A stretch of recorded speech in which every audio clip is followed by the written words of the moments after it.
election che maitai ron da koi mikhal haibani mi khanduin mikhal haibasi dagi koi ayamba dum define tawre aduma si khandori si kana kana no aduga khandori basi koi voters electors koi voters ye koi manipur da kyam yam leire population ne kyam leire haibido koi ahan bada sum share tawjabada manipur si population se 30 lakh above laikre projected population di akoi 34-35 lai hai adu electors si akoi hajik lakh kunga lising humbu khre hen lai 20 lakh 63,000 hen lai adu masi lai bas dei da akoi ngasai gi pivotal role of youth sina deciding factor mo oibi lak panina youth yam maru oiba adu youth se voter kyamuk lei ge hai matam da youth se lakh mari makhai hele lakh manga sudore adu yamna chawba voters ni adu youth se from 18 years to 29 years buki age cohort chidne hai ba ngasai yaina lakh manga muki chang haibse adu akhoi masidais da akhoi citizen ngatani akhoi Indian nationalism adagi akhoi sagat pada akhoi loin mak citizen oirabani hajiksi adu masidais da aseng citizen am oibase karam kando oirege hai matam dadi akhoi adult franchise vote hadabagi akhoi right phangabasing haibadi electoral roll da register tawrabasing se masi si akhoi yam hena amuk makoi maru oire adu masi maru oibase da sahi 35 suraga su voter chan basi khangdaba khara thoksadaba adugum mayam lei aduna ngasai gi akhoi electors se akhoi khara pure oiba walakpa adudagi amuk akhoi laikai da akhoi gi electoral roll da leigidrabami adagi akhoi gi keno tawraba luhong khraba singse adum yauksan leiba masigum machine da akhoi gi club ki naharol sing kai ka mayam sinasu akhoi gi electoral roll se yamna pure oiba akhoi gi yamna purified oiba electoral roll am oina ba makhoi gi su thaudang ma change aduga amuk akhoi gi ireiba ki damakta contribution tawboina atopa lam dagi lakba mi singsina laikai am da bhara da leiba khangde amada leiba khangde masida leiraga akhoi electoral roll je hekta chanjan ba document suba sudaba adu sumain tawbase sumain tawdana akhoi gi youth singsina role lauraga hian hanbada ngasai gi akhoi gi khandori ba misak singse mikhal haibasida khandori ba misak singse senghanbada youth singsina su achobo role am lobu yai najini aduga makha tarakpada ngasai gi akhoi gi voter si kamain chani khangdaba khotto mayam leibase election commission of india se yamna advance oiba technology da su yamna akhoi moi su khana nei na matungda voters helpline app ane lei voters helpline app se akhoi phone da whatsapp sizinaba facebook sizinaba amazon dagi pot leiba sumain tawna irai laina akhoi voter se chanba yaeba aduga atopa voter chanbagina form 6 kowe aduga atopa form khar lei 7 8 lei masidai da akoina mi leigidraba natraga lana chanjanbase masisu akoina objection tawba yaba lei adu youth singsina masi khangta di akoina purified oiba electoral roll ama thambada sisu mateng oiba yai aduga ngasai gi akoi panelist nasu haibigiba chakcha haijana ba adagi lan ba adagi boot capturing adagi se keno liquor distribution adagi nampu sasan taw singse masisu thingna ba amuk akoi gi election commission na yamna phajaba application na makak semi kai application no hamatamda vigilant citizen in short C vigil lanam khagle C vigil haibase akoi youth singsina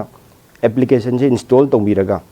khudakta any electoral violence any liquor distribution any model code of conduct se thugaiba adugumbagi akhoi evidence leita di video se salon capture toroga C vigil se thagati matamda election commission gi instruction matungina 100 minute ki matungda manungda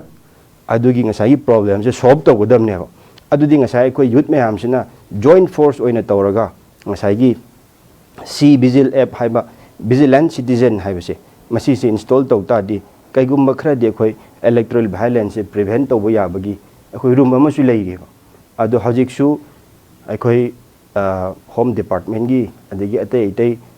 chief electoral officer na yam achauba akhoi gi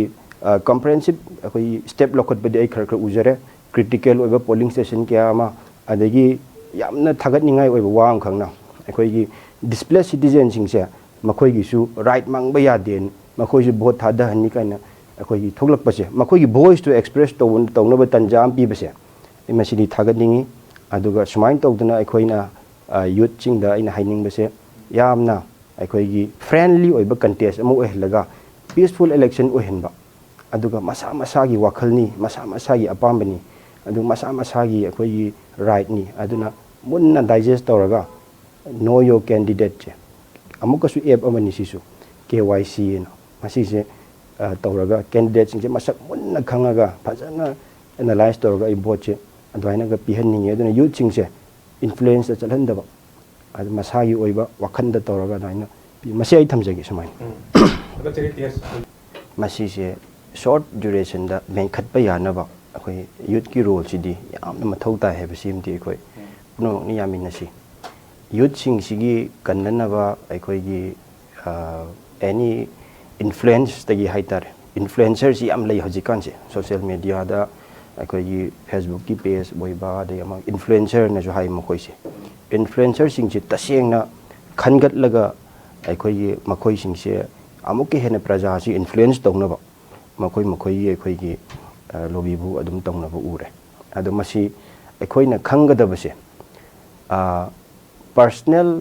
ꯑꯩꯈꯣꯏꯒꯤ ꯑꯦꯖꯦꯟꯗꯥꯗ ꯁꯥꯎꯅꯕ ꯈꯠꯅꯕ ꯑꯗꯨꯝꯕꯁꯤ ꯐꯨꯗꯣꯛꯅꯔꯛꯄꯁꯨ ꯎꯏ ꯑꯗꯒꯤ candidate ꯈꯔꯒꯤꯗꯃꯛꯇ ꯃꯥꯒꯤꯗꯃꯛꯇ ꯑꯩꯈꯣꯏꯒꯤ ꯌꯥꯝꯅ ꯗꯥꯏ heart ꯑꯣꯏꯕ ꯌꯥꯝꯅ ꯑꯦꯛꯁꯇ꯭रीम ꯀꯩꯅꯣ ꯑꯣꯏꯕ ꯑꯩꯈꯣꯏ ꯁꯄꯣꯔꯇꯔ ꯑꯣꯏꯕ ꯃꯈꯣꯏꯒꯨꯝꯕꯅ ꯉꯥꯡꯉꯛꯄꯗꯨ ꯍꯦꯛ ꯇꯥꯔꯒ ꯃꯣꯏꯅ ꯉꯥꯡꯕꯗꯨ ꯍꯦꯛ ꯆꯨꯝꯃꯤ ꯍꯦꯛ ꯈꯟꯕ ꯑꯗꯒꯤ ꯑꯩꯈꯣꯏꯒꯤ ꯐꯣꯜꯁ ꯅꯦꯔꯦꯇꯤꯞ ꯑꯩꯈꯣꯏꯒꯤ ꯀꯩꯅꯣꯝꯃ ꯑꯩꯈꯣꯏꯒꯤ ꯑꯁꯣꯏꯕ ꯑꯃꯁꯤ ꯑꯩꯈꯣꯏ ꯆꯨꯝꯅꯕ ꯌꯥꯝꯅ ꯐꯖꯕ ꯃꯑꯣꯡꯗ ꯃꯥꯟꯅꯕ ꯃꯑꯣꯡꯗ ꯉꯥꯡꯕ ꯑꯗꯣ ꯄꯨꯝꯅꯃꯛ ꯃꯌꯥꯝꯁꯦ ꯑꯩꯈꯣꯏꯒꯤ ꯇꯥꯁꯟꯕ ꯈꯪꯖꯤꯟꯕꯗꯤ ꯂꯣꯏꯅꯃꯛ ꯃꯊꯧꯗꯤ ꯇꯥꯏ ꯑꯗꯨꯒ ꯑꯩꯈꯣꯏ ꯗꯤꯁꯥꯏꯗꯤꯡꯗꯤ ꯏꯁꯥꯅ ꯂꯣꯏꯅꯃꯛ ꯂꯦꯞꯀꯗꯕꯅꯤ ꯃꯔꯝꯗꯤ ꯏꯁꯥꯅ ꯉꯁꯥꯏꯒꯤ ꯗꯥꯇꯥ ꯃꯌꯥꯝ ꯍꯥꯏꯒꯗ꯭ꯔꯥ ꯅꯠꯇ꯭ꯔꯒ ꯉꯁꯥꯏꯒꯤ ꯏꯟꯐꯣꯔꯃꯦꯁꯟ ꯃꯌꯥꯝꯁꯦ ꯃꯨꯟꯅ ꯀꯂꯦꯛꯁꯟ ꯇꯧꯔꯒ ꯏꯁꯥꯅ ꯋꯥꯔꯦꯞ ꯂꯧꯕ ꯉꯝꯗ꯭ꯔꯒꯗꯤ ꯑꯩꯈꯣꯏ ꯃꯗꯨꯒꯤ ꯃꯤꯗꯣ ꯌꯨꯠ ꯑꯗꯣ ꯃꯤꯅ ꯍꯣꯏꯕꯗ ꯆꯠꯄ ꯌꯨꯠ ꯑꯃꯅꯦꯅ ꯂꯧꯕꯁꯨ ꯌꯥꯏꯅ ꯈꯜꯂꯦꯕ ꯑꯗꯣ ꯃꯤꯅ ꯍꯣꯏꯕꯗ ꯆꯠꯄ ꯑꯣꯏꯇꯥꯔꯒꯗꯤ ꯑꯩꯈꯣꯏ ꯃꯁꯥꯁꯦ ꯍꯌꯦꯡꯋꯥꯏ ꯄꯨꯟꯁꯤꯒꯤ ꯇꯥꯡꯀꯛꯇ ꯑꯩꯈꯣꯏꯒꯤ ꯃꯤꯅ ꯑꯗꯨꯝ ꯍꯣꯏꯈꯤꯕꯁꯨ ꯌꯥꯏ ꯑꯗꯨꯅ ꯃꯥꯁꯦ ꯑꯐꯕ ꯃꯤ ꯉꯁꯥꯏꯒꯤ ꯀꯩꯅꯣꯁꯦ ꯑꯩꯈꯣꯏꯒꯤ ꯌꯨꯠꯁꯦ ꯃꯇꯤꯛ ꯆꯥꯕ ꯍꯌꯦꯡꯋꯥꯏ ꯐꯤꯔꯦꯞ ꯂꯩꯕ ꯃꯤ ꯑꯃ ꯑꯣꯏꯒꯦ ꯍꯥꯏ ꯇꯥꯔꯗꯤ ꯃꯁꯥꯅ ꯃꯁꯥꯒꯤ ꯃꯇꯝ ꯆꯥꯅ ꯗꯤസിꯖꯟ ꯂꯧꯕ ꯉꯝꯕ ꯌꯨꯠ ꯑꯃꯁꯨ ꯑꯣꯏꯒꯗꯕꯅꯦꯕ ꯁꯣꯁꯤꯌꯦꯜ ꯃꯦꯗꯤꯌꯥꯁꯤꯗꯤ ꯊꯤꯡꯕ ꯀꯩꯁꯨ ꯉꯝꯃꯣꯏ ꯃꯈꯟ ꯃꯈꯟ ꯀꯌꯥꯒꯤ ꯍꯥꯏꯗꯤ ꯄꯥꯔꯇꯤ ꯔꯨꯂꯤꯡꯅ ꯑꯣꯏꯕ ꯌꯥꯏ ꯑꯣꯄꯣꯖꯤꯁꯟ ꯑꯣꯏꯕ ꯌꯥꯏ ꯂꯦꯐꯅ ꯑꯣꯏꯕ ꯌꯥꯏ ꯑꯃꯅ ꯂꯣꯏꯅꯃꯛ ꯉꯥꯡꯉꯛꯀꯅꯤ ꯃꯁꯤꯗꯤ ꯇꯥꯁꯟꯕ ꯇꯥꯔꯦ ꯈꯪꯕ ꯇꯥꯔꯦ ꯑꯗꯨꯒ ꯌꯨꯠꯁꯤꯡꯁꯤꯅ ꯀꯔꯝꯕ ꯏꯟꯐꯣꯔꯃꯦꯁꯟꯁꯦ ꯇ꯭ꯔꯨ ꯑꯣꯏ ꯀꯔꯝꯕꯁꯦ ꯔꯥꯏꯠ ꯑꯣꯏ ꯍꯥꯏ ꯇꯥꯔꯒꯗꯤ ꯀꯦꯟꯗꯤꯗꯦꯠ ꯍꯧꯖꯤꯛ ꯂꯦꯞꯄꯤꯕꯁꯤꯡꯁꯦ ꯑꯥꯎꯇꯔꯒꯤꯁꯨ ꯂꯦꯞꯄꯤ इनरगिसु लेपी मखोइसिंगसिगी असेंग डिटेल्स खंगे मखोइगी प्रोफेशन से करिनो हाई तारगदी अखोइगी इलेक्शन कमीशन की वेबसाइट सिदा चंगागा अमुक नो योर कैंडिडेट हैबम ले नो योर कैंडिडेट चंग मतमदा मागी नॉमिनेशन तौरीबे एफिडेविट तौरीसिदा लोय यावे मागी प्रोफेशन करिनो मासे प्रोफेसर रा मासे आईपीएस रिटायर्ड ला मासे पॉलिटिशियन ला मासे कैनोरा मासे अखोइगी क्राइम लेब्रा मेन कंसर्न दी अखोइ क्राइम रिकॉर्ड लेबसे क्राइम रिकॉर्ड लेब तारगदी मासे अखोइ खबरदा मा पब्लिश तौगदबनी वेबसाइट ता अदगी अखोइ टीवी चैनल सिंगदा मागी इलेक्शन कमीशन की इंस्ट्रक्शन मतुंगिन तौगदबनेबा मसिगुमसिंगसे सिदेसिदा ओइना अखोइना बेस तौबीबा मसाइगी लाना चटखिदबा फॉल्स नैरेटिव फॉल्स मसाइगी फेक न्यूज़ मयामदो मदुदा चटतबिदा मुन्ना मसि खंगा मतुंगदा मसि कनानो मासे अखोइगी क्राइम रिकॉर्ड लेब्रा लेतब्रा मागी मचा क्यानो डिपेंडेंट क्यानो मागी अखोइगी गाड़ी क्या ले याउरी पैसा क्या ले याउरी एसेट क्या ले याउरी करोड़ पाइबा मी याउरी अदिगी अतोप अखोइ इंडिया की कर्नाटक रोमदगी करोड़ लिसिंग तरा पाइबा मी गसु याम ममांगदा याम थेंगनग्रे अदुमाइन तौदना अखोइगी यामना मसाइगी मी अम एसेस तौबदा मी दुगी इन्फॉर्मेशन सिगी असेंगबसे मदुदी मसाइगी नो योर कैंडिडेट अखोइ मिरेप से मसक खंगनबगी कंप्लीट इन्फॉर्मेशन से सिदा डिस्क्लोज तौदब यादेको सिदा लाना डिस्क्लोज तौबसु यादे मसिदी डिस्क्वालिफिकेशन गयाम लेरी अदुना अखोइ लाना चटकिदना असेंग इन्फॉर्मेशन लौगे हाइ तारगदी अखोइ लेबाक मयाम सिना अखोइ यूथ सिंगसिना नो योर कैंडिडेट से मसक मुन्ना खंगबा अदु सुमाइना हाइजनिंगी असि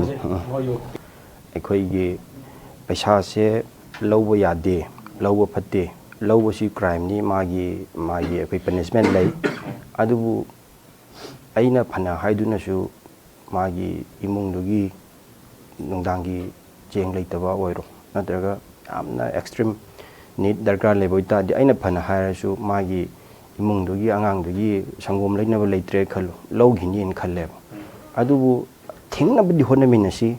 ꯃꯁꯤꯒꯤ ꯊꯤꯡꯅꯕꯒꯤ ꯄꯥꯝꯕꯩꯁꯦ ꯉꯁꯥꯏꯒꯤ ꯑꯩꯈꯣꯏꯒꯤ ꯏꯅꯥꯎ ꯗꯦꯁꯔꯥꯖꯅꯁꯨ ꯑꯗꯒꯤ ꯀꯩꯅꯣꯅꯁꯨ ꯕꯪꯀꯤꯝꯅꯁꯨ ꯍꯥꯏꯕꯤꯈ꯭ꯔꯦ ꯌꯨꯠ ꯃꯌꯥꯝꯁꯤ ꯀꯂꯦꯛꯇꯤꯕ ꯑꯣꯏ ꯑꯗꯨꯕꯨ ꯃꯁꯤꯒꯤ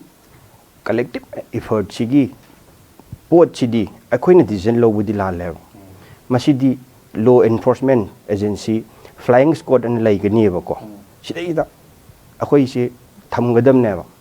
ꯄꯣꯂꯤꯡ ꯑꯦꯖꯦꯟ ꯈꯨꯗꯤꯡꯃꯛꯇ ꯄꯣꯂꯤꯡ ꯁ꯭ꯇꯦꯁꯟ ꯈꯨꯗꯤꯡꯃꯛꯇ ꯂꯩꯀꯥꯏ ꯀ꯭ꯂꯕ ꯈꯨꯗꯤꯡꯃꯛꯁꯤꯅ ꯃꯥꯒꯤ ꯀꯟꯁꯔꯟ ꯑꯩꯈꯣꯏꯒꯤ ꯀꯩꯅꯣꯁꯦ OC ꯒꯤ ꯑꯗꯒꯤ ꯖꯒꯥꯗꯨꯒꯤ ꯑꯩꯈꯣꯏ ꯁꯦꯀ꯭ꯌꯨꯔꯤꯇꯤ ꯃꯥꯒꯤ ꯂꯣꯏꯅꯃꯛ ꯑꯦꯁꯥꯏꯟ ꯇꯧꯗꯨꯅ ꯊꯝꯃꯕꯅꯦꯕ ꯌꯥꯝ ꯐꯖꯕ ꯁꯤꯁꯇꯦꯝꯅꯦꯕ ꯑꯩꯈꯣꯏ ꯏꯟꯗꯤꯌꯥꯒꯤ ꯏꯂꯦꯛꯇꯣꯔꯦꯜ ꯁꯤꯁꯇꯦꯝꯁꯤ ꯌꯥꯝ ꯐꯖꯕ ꯋꯥꯔꯜꯗ ꯇꯝꯖꯅꯤꯡꯉꯥꯏ ꯑꯣꯏꯔꯕ ꯏꯂꯦꯛꯇꯣꯔꯦꯜ ꯁꯤꯁꯇꯦꯝ ꯑꯃꯅꯦꯕ ꯃꯁꯤꯒꯤ ꯄꯣꯠꯁꯦ ꯉꯁꯥꯏꯒꯤ ꯄꯩꯁꯥ ꯌꯦꯜꯂꯛꯑꯦ ꯍꯥꯏꯗꯨꯅꯁꯨ ꯐꯥꯒꯦ ꯍꯥꯏꯔꯒꯁꯨ ꯈꯠꯅꯕ ꯌꯥꯗ꯭ꯔꯤꯑꯕ ꯃꯁꯤ ꯚꯥꯞ ꯇꯥꯟꯐꯝ ꯗꯔꯀꯥꯔ ꯃꯈꯣꯏꯕꯨ ꯐꯥꯅꯕ ꯑꯣꯊꯣꯔꯤꯇꯤ ꯐ꯭ꯂꯥꯏꯌꯤꯡ ꯁ꯭ꯀꯣꯠ ꯂꯩꯔꯦꯕ ꯑꯗꯒꯤ ꯏꯂꯦꯛꯁꯟ ꯑꯦꯛꯁꯄꯦꯟꯗꯤꯆꯔ ꯃꯣꯅꯤꯇꯔꯤꯡ ꯇꯤꯝ ꯂꯩꯌꯦꯕ ꯏꯂꯦꯛꯁꯟ ꯑꯦꯛꯁꯄꯦꯟꯗꯤꯆꯔ ꯃꯣꯅꯤꯇꯔꯤꯡ ꯇꯤꯝꯁꯤꯅ ꯑꯩꯅ ꯄꯩꯁꯥ ꯄꯥꯏꯔꯦ ꯑꯗꯒꯤ ꯂꯦꯞꯄꯤꯕ ꯑꯇꯣꯞꯄꯗꯨꯅ ꯄꯩꯁా ꯄꯥꯏꯗ꯭ꯔꯦ ꯑꯩꯅ ꯇꯞꯇ ꯌꯦꯟꯁꯤꯜꯂꯦ ꯑꯣꯔ ꯑꯩꯅ ꯆꯥꯛ ꯆꯥꯅꯍꯜꯂꯦ ꯑꯩꯗꯤ ꯉꯝꯃꯤ ꯃꯔꯝ ꯄꯩꯁꯥ ꯄꯥꯏꯕꯅꯤꯅ ꯑꯗꯣ ꯏꯂꯦꯛꯁꯟ ꯀꯃꯤꯁꯟꯅꯁꯨ ꯁꯦꯠ ꯇꯧꯔꯤ 95 lakhs ꯑꯣꯏꯈ꯭ರೆ ꯍꯟꯗꯛꯀꯤ ꯏꯂꯦꯛꯁꯟ ꯀꯃꯤꯁꯟ ꯑꯩꯈꯣꯏꯒꯤ MP ꯒꯤ ꯃꯥꯒꯤ ꯑꯦꯛꯁꯄꯦꯟꯗꯤꯆꯔꯒꯤ ꯁꯤꯂꯤꯡ ꯑꯦꯃꯥꯎꯟꯁꯦ ꯃꯁꯤꯗꯩꯁꯤꯗ ꯑꯇꯣꯞꯄ ꯃꯌꯥꯝ ꯑꯗꯨ ꯌꯥꯝꯅ ꯐ꯭ꯔꯤ ꯑꯦꯟ ꯐꯤꯌꯔꯁꯦ ꯑꯩꯈꯣꯏꯒꯤ ꯄꯣꯂꯤꯇꯤꯀꯦꯜ ꯄꯥꯔꯇꯤꯁꯤꯡꯁꯤꯅꯁꯨ ꯑꯩꯈꯣꯏꯒꯤ ꯍꯦꯠ ꯁ꯭ꯄꯤꯆ ꯌꯥꯝ ꯇꯧꯕꯤꯗꯕ ꯑꯗꯒꯤ ꯑꯩꯈꯣꯏꯒꯤ ꯀꯩꯅꯣꯁꯤꯡꯁꯦ ꯉꯁꯥꯏꯒꯤ ꯐ꯭री एंड फेयर की मखा चलेको हजिक हंगबिरैदो पैसासे येनबसे यारिगो येनबिगनु अदुबु तसेंगना खुदोंग चाद्रबा अखोई मणिपुर दि लायरबा लम ओइबनिना येलपता लौगदरा सिनिदा येलपता आइदि लौबिगनो नदि हाइजनिंगे अदु मनुंग तौनबुदि हाइबा ngamdre अखोइना एनी पॉलिटिकल पार्टी अमगी कैंडिडेट सिंगजिना पैसाजी येलकपा मतमदा हाइदि अखोइना सम आइगी ऑन एक्सपीरियंस नेबा हाइदि अखोइना लौरेना खनबिरोबा लौरेना खनबिरो अदुदि याम सोइरेबा अदुबु लौद्रेना खल्लगसुने कमाइना लौरोइदगे हाइबदो अखोइना लहौदबा हाइबजे any X Y or Z अमना लौद्रेना खल्लेबा लौद्रगदि अदुगी पैसादो लौग्रे हाइना मोइगी एजेंटुना दम टिक तौगिनीबा अदुगा हाइदिबा पैसाजे हाइदि लैरिबा एक्स वाई जेड तुना पैसाजे लौगी लौदे हाइबजे अदि सुंगं खंगरोइबा हाइदि कैंडिडेट सिंगदुना खंगरोइबा एजेंट तुगी फिकाउदो दम चंगरानीबा अदुना अखोइना आइगी ऑन एक्सपीरियंस की मतुंगिना आयो हाइजो हाइरगदि पैसाजे लौरगा अइना मुक चटलगा हाइदि कैंडिडेट सिंगदुदा मु इसाना खुदना दम पिबिरुबा अदम हैंड टू हैंड दम मवंदा दम हंदोक पिगिबा हाइदि याम फजना आई सोइदना आई अफबा कैंडिडेट तो खल्लगा तौजगे बट आई पैसाजे आई लौजद्रे हाइबदो हाइरिबा कैंडिडेट पर्टिकुलर कनो सिंगदुदा चटलगा पिबिरुबदा सिना अफबा कनोने ना आई खंजे आई वखन कैंडिडेट सिंगजिना एजेंट खनबजे याम लुगदोरि याम लुरजन से लीडर सिंगसिना अखोइबु नुंसी अखोइबु मसक खंबिरे रिकॉग्नाइज तौरे हाइबगी टोकन जे मसी भोट मतमददी अइंगोंदा पोट अम यौरइसे मसीनसु अइबु सक खंबिरे नत्रगा अइबु नुंसीदना अइ मिंग पानबिदना नत्र कलम तौरइसे मसीसु हाइदि प्रजासिना मासे माबु रिकॉग्नाइज तौवे हाइनसु खंबिएबा लहौद्रगदि माबु मागी एंटी दे लेरि हाइना खनखिद्राना किबदगी लौबसु याउरिएबा हाइदि माना कैंडिडेट से येले मादि लौगिद्रे नत्रगा लैकाइदुगी एजेंटुना आइदि लौरोयना लौदरे मागी एंटी दे लेरि हाइबसु अदु मा खतदगी लौवे हाइबदि नते कैंडिडेट मंगान येलकबदा मंगा मुक लोइन लौबा वोटर सुदम यावरमगनिएबा अदु मसी ngसाइगी तसेंगना सेंगना हाइरबदा लौबा लौदबसी मनुंगी पोनी लोना तौनबनी अदुबु लौदबना फै अदुबु लौबो ओइरो लौदबो ओइरो यु थकबो ओइरो अमा तौबो ओइरो एनी तौबो ओइरगसु अफबा मिसक खनबा अदुगा इसाना पामना इनिंग तमना अकीबा याउदना बोट थादबियोबा मरमदी अदुगी पोतो इसाना तौदा तादी आइगी भोटो मी अमना अदा थादव हागा थादा तादी मीना खनबीबा तारेबा आइगी ख्वाइदगी राइट से सही मंगादा फंगिबा अधिकार से मीना खनबीबा तारनेबा अदुना मीना खनबीहनगनु इसाना मुन्ना खल्लु अदुगा ngसाइगी मदि इसाना मुन्ना खनबगिदमक्ता मदुगी डाटा इन्फॉर्मेशन फंगनिंगबदसु राइटफुल ओइबा प्लेटफॉर्म दगी लौबियोबा चीफ इलेक्टोरल ऑफिसर मणिपुरदा मागी कैन एफिडेविट नॉमिनेशन लेरी अदगी कैनो लेरी इलेक्शन कमीशन द लेरी अदुगा अमगा अमु candidate yeng mutung the political party singse si su dum yeng ba yai kamai yeng ni akhoi gi election matam da manifesto inam phong he manifesto si da makhan yawe mamang gi election da makoi nu phong gi manifesto se masi kya mu yam fulfill taw gren akhoi masi su yeng ba yai ai cha akhona traga akhoi angang sing lairik tam ba gi progress report se masi yeng ga isa se masi hindi da khra sole english da khra sole khang ba dongna masi gi mana tawgani ha yo po ching se ado masi deciding aduna kamain dong apha mi re khan gi ni kamain dong na ai karam ba car leini khan matam da karana thau cha di kanana maintenance ni mi masi gi gari si masi yang di loi mak nai na ba dumai na nai na biyo ba kup na yam kup na nai na biyo